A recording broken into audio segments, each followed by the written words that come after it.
Hello everyone, full length podcast episode consume చేయలేకపోతే దాని నుండి జనరేట్ అయిన స్మాల్ అండ్ ఇన్ఫర్మేటివ్ వీడియోస్ కోసం ది ఆర్ఆర్ఆర్ షో క్లిప్స్ అనే ఛానల్ని సబ్స్క్రైబ్ చేసుకోవడం మిస్ అవ్వద్దు. ఇందాక హిందూజం గురించి మాట్లాడుతున్నారు గురుజీ. నేను ఒక పిక్చర్ చూసిన ఏంటంటే లార్డ్ కాంగిటన్ అని జాపనీస్లో ఒక దేవుడు, వాళ్ళు పూజించే దేవుడు.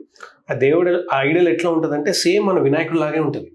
ఇదేదో ర్యాండమ్గా దొరికిందిలే కనిపించిందిలే అని అనుకొని మళ్ళీ చూస్తుంటే చైనాలో ఒక టెంపుల్లో నరసింహస్వామి ఉంటారు కదా, హిరణ్యకశిపుడు, ఆ ఇమేజ్తో చెక్కిన పిల్లర్ దగ్గర ఉంటుంది. అది మన దగ్గర ఉన్న హిందూయిజము అక్కడ జపాన్ ఎక్కడ, చైనా ఎక్కడ, అసలు ఏంటి లింక్ గురుజీ? ఎప్పటి నుంచి అని ఇది డివైడ్ అయిందా జపనీస్, చైనీస్, హిందూయిజం?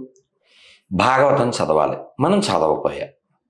భాగవతంలో చెప్పారు ఈ ప్రపంచం మొత్తాన్ని ఇలావ్రత వర్షం అని పిలిచేవారు. దీన్ని భరతుడు పరిపాలించాడు 36,000 సంవత్సరాలు. Later on it's called as Bharata వర్షం, భరతుడి చేత పరిపాలించబడింది. భరత వర్షే భరతఖండే చదువుతారు కదా సంకల్పంలో, మేరో దక్షిణ ఈశాన్య ఇలా చదువుతారు సంకల్పంలో. ఈ ప్రపంచం అంతా చిట్ట చివరి రాజు పరిపాలించిన వాడు ఎవరు అంటే జన్మేజయుడు. Whole world under India. మరి భారత్ ఏమిటి? Capital of world. India Delhi ఎలాగో ప్రపంచానికి భారత్ అలాగా. అలాగే రామాయణంలో కూడా చెప్పారు. నాలెడ్జ్ బేస్ కంటున్నారా? నాలెడ్జ్ కంటున్నారా? ఒరిజినల్ ప్రపంచం. ఇప్పుడు మనదంతా కలుపుకెళ్ళడం మనకు నేర్పింది అదే. సంగచ్చద్వం సంవదద్వం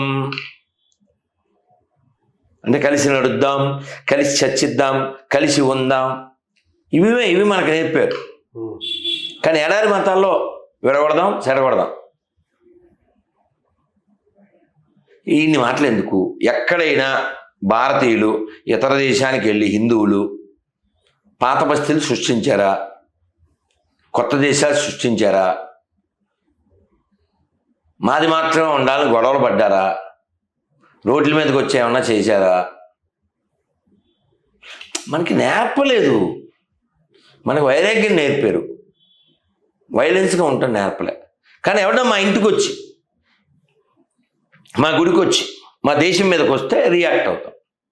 ఇంకోటి ఆక్రమించు, అనుభవించు, అవి నేర్పలేదు మనకి. వాళ్ళకి అదే నేర్పారు.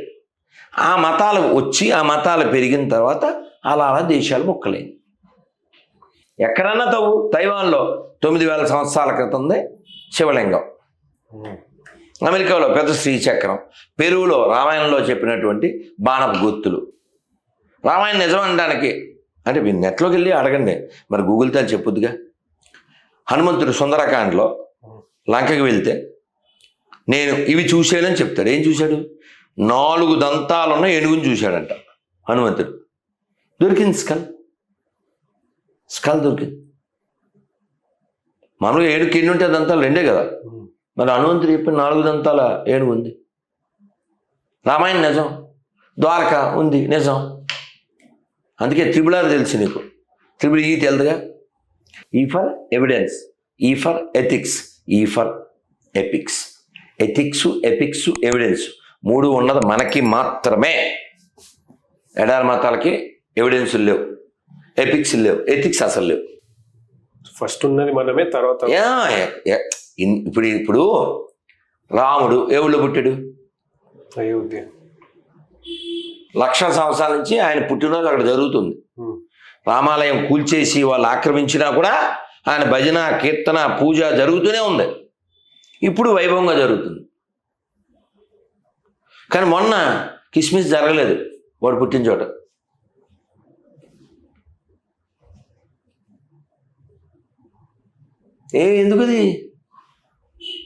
ఎందుకది? ఎందుకు ఫాలో అవ్వాలి చెప్పండి? ఊరికే మీకు వివరం తెలియదని చెప్పాను. నువ్వు ఏదైనా ఉన్నతమైన దాన్ని స్వీకరించు. గురుజీ మీ బుల్లెట్ వెళ్ళింది కొత్త జావా అన్నాం అనుకో, లవ్ యూ పురోహిత్ అంటాం. అందుకని మేము జావ గారిపోయేది చెప్పకూడదు, పాత క్యాంటిక్ అన్నాను అది.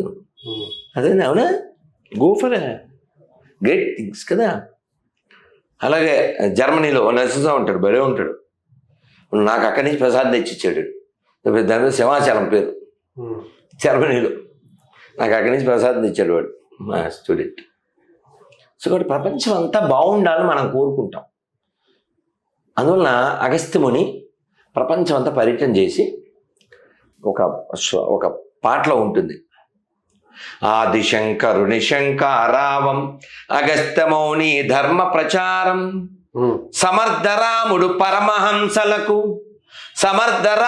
పరమహంసలకు జన్మనిచ్చిన పుణ్యభూమిది ప్రపంచ సభలో